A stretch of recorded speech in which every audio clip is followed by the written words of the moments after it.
ನಮಸ್ಕಾರ ಎಲ್ರಿಗೂ, ಹೇಗಿದ್ದೀರಾ? ನಾನು ನಿಮ್ಮ ಸುಜಾತ ಮಲ್ನಾಡ್. ನಾನಿವತ್ತು ಒಂದು ಪಲ್ಯದ ರೆಸಿಪಿಯೊಂದಿಗೆ ಬಂದಿದ್ದೀನಿ. ಏನು ಪಲ್ಯ ಅಂತ ಕೇಳ್ತಿದ್ರೆ ಖಂಡಿತ ಹೇಳ್ತೀನಿ. ಇದು ಪಡವಲಕಾಯಿ ಪಲ್ಯ, ತುಂಬಾ ರುಚಿಯಾಗಿರುತ್ತೆ. ಆದರೆ ನಾನಿವತ್ತು ಪಡವಲಕಾಯಿ ಜೊತೆ ಸ್ವಲ್ಪ ಕಡಲೆಬೇಳೆನೂ ಬಳಸಿಬಿಟ್ಟು ಪಲ್ಯ ಮಾಡೋಣ ಅಂದ್ಕೊಂಡಿದ್ದೀನಿ. ಹೇಗೆ ಮಾಡೋದು ಅಂತ ನೋಡ್ಕೊಂಬರೋಣ ಬನ್ನಿ. ನಾನಿಲ್ಲಿ ಪಡವಲಕಾಯಿ ಪಲ್ಯ ಮಾಡೋದಕ್ಕೆ 2 ಹಸಿಮೆಣಸಿನ್ಕಾಯಿ ತಗೊಂಡಿದ್ದೀನಿ, 1 ಈರುಳ್ಳಿ ಮತ್ತು 1 ಪಡವಲಕಾಯಿ ಕಡಿಮೆ ಇರೋದ್ರಿಂದ ಅದಕ್ಕೋಸ್ಕರ 2 ಮೆಣಸಿನ್ಕಾಯಿ ತಗೊಂಡಿದ್ದೀನಿ. ಮೆಣಸಿನ್ಕಾಯಿ ಭಾಳ ಖಾರ ಇತ್ತು, ಅದಕ್ಕೋಸ್ಕರ 2 ಮೆಣಸಿನ್ಕಾಯಿ ತಗೊಂಡಿದ್ದೀನಿ. ಜೊತೆಗೆ 1 ಈರುಳ್ಳಿ ಬೇಕಾದಷ್ಟು ಆಯಿತು. ತುಂಬ ಈರುಳ್ಳಿನ ಹಾಕೋದು ಬೇಡ, ಇಷ್ಟಿದ್ರೆ ಬೇಕಾದಷ್ಟು ಆಯಿತು. ನಾನೀಗ ಮೆಣಸಿನ್ಕಾಯಿನ ಈಗ ಉದ್ದಾಗಿ ಸೀಳ್ಕೊಂಡು 2 ಭಾಗ ಮಾಡ್ಕೊಳ್ತೀನಿ. ತುಂಬ ಸಣ್ಣಕ್ಕೆ ಹೆಚ್ಕೊಳ್ಳೋದಿಲ್ಲ, ಮಕ್ಕಳಿಗೆ ಬಾಯಿಗೆಲ್ಲ ಸಿಕ್ಕಿದ್ರೆ ತಿನ್ನೋದಕ್ಕೆ ಕೇಳೋದಿಲ್ಲ. ಮೆಣಸಿನ್ಕಾಯಿ ಖಾರ ಅನಿಸಿದ್ರೆ ಸೈಡಿಗೆ ತೆಗೆದಿಟ್ಕೋಬೋದಲ್ಲ, ಅದಕ್ಕೋಸ್ಕರ ದೊಡ್ಡ ದೊಡ್ಡದಾಗಿ ಹೆಚ್ಕೊಂಡಿನಿ. ಈಗ ಈರುಳ್ಳಿನ ಅಷ್ಟೇ ಸಣ್ಣಕ್ಕೆ ಹೆಚ್ಕೊಂಡಿದ್ದೀನಿ, ಜಾಸ್ತಿ ದಪ್ಪ ದಪ್ಪವಾಗಿ ಹೆಚ್ಕೊಂಡಿಲ್ಲ. ಈಗ ಒಂದು ತಟ್ಟೆಗೆ ಈರುಳ್ಳಿ ಮತ್ತು ಹಸಿಮೆಣಸಿನ್ಕಾಯಿ ಎಲ್ಲನೂ ತೆಗೆದಿಟ್ಕೊಳ್ತೀನಿ. ಇದು ಒಗ್ಗರಣೆಗೆ ರೆಡಿ ಮಾಡ್ಕೊಳ್ಳೋದಕ್ಕೋಸ್ಕರ ತೆಗೆದಿಡ್ತಾಯಿದ್ದೀನಿ. ಆಮೇಲೆ ಇದ್ರ ಜೊತೆಗೆ ಪಡವಲಕಾಯಿನೂ ಹೆಚ್ಚಿಟ್ಕೋಬೇಕು, ಅದಕ್ಕೋಸ್ಕರ ಪಡವಲಕಾಯಿ ತಗೊಂಡು 2 ಬದಿನೂ ಈ ರೀತಿಯಾಗಿ ಸ್ವಲ್ಪ ಸ್ವಲ್ಪ ತೆಕ್ಕೊಳ್ತೀನಿ. ತುಂಬ ತೆಕ್ಕೊಳ್ಳೋದೇನು ಬೇಡ, ಈ ರೀತಿಯಾಗಿ ಸ್ವಲ್ಪ ತೆಕ್ಕೊಂಡು ಸೀಳ್ಕೊಂಡು ಒಳಗಡೆ ಇದು ಬೀಜ ಇರುತ್ತಲ್ಲ ಇದನ್ನು ತೆಕ್ಕೋಬೇಕು. ಇದನ್ನು ಪಲ್ಯಕ್ಕೆ ಸೇರಿಸೋದಿಲ್ಲ, ಹಾಗಾಗಿ ಬೀಜ ಎಲ್ಲ ತೆಕ್ಕೊಂಬಿಟ್ಟು ಮತ್ತು ಪಡವಲಕಾಯಿ ಸಿಪ್ಪೆ ಅಂತ ತೆಗೆಯೋದು ಬೇಡ ಆಯಿತಾ. ನಿಧಾನವಾಗಿ ಈ ಥರ ಸಣ್ಣಕ್ಕೆ ಸೀಳ್ಕೊಂಬಿಟ್ಟು ಸಣ್ಣಕ್ಕೆ ಕಟ್ ಮಾಡ್ಕೋಬೇಕು.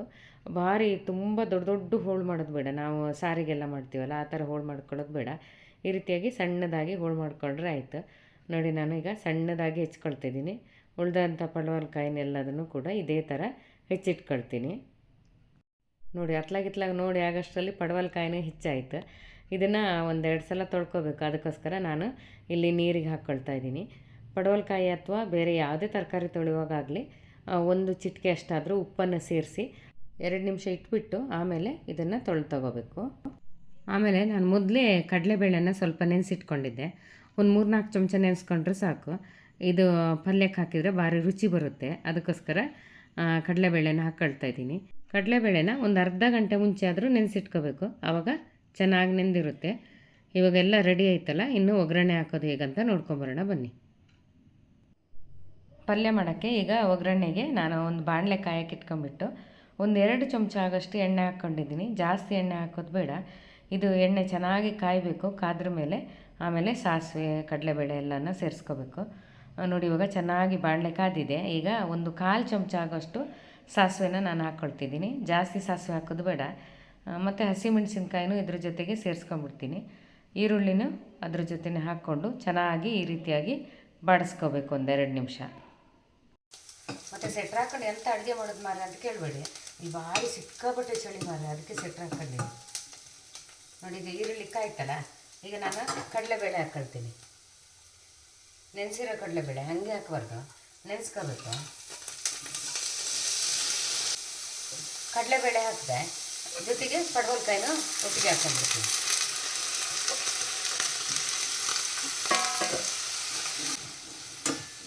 ಪಡವಲಕಾಯಿ ಹಾಕಿದ್ರ ಮೇಲೆ ಚೆನ್ನಾಗಿ 1-2 ಸಲ ಹಿಂಗೆ ತಿರ್ಸ್ಕೊಂಡ್ರೆ ಆಯಿತು. ಈಗ ಪಲ್ಯಕ್ಕೆ ಉಪ್ಪು ಅರಿಶಿನ ಎಲ್ಲ ಸೇರಿಸ್ಕೋಬೇಕು. ನಾನು ಅರ್ಧ ಚಮಚ ಉಪ್ಪು ಹಾಕ್ಕೊಂಡಿನಿ, ಮತ್ತು 2 ಚಿಟಿಕೆ ಅಷ್ಟು ಅರಿಶಿನೂ ಹಾಕ್ಕೊಂಡಿನಿ.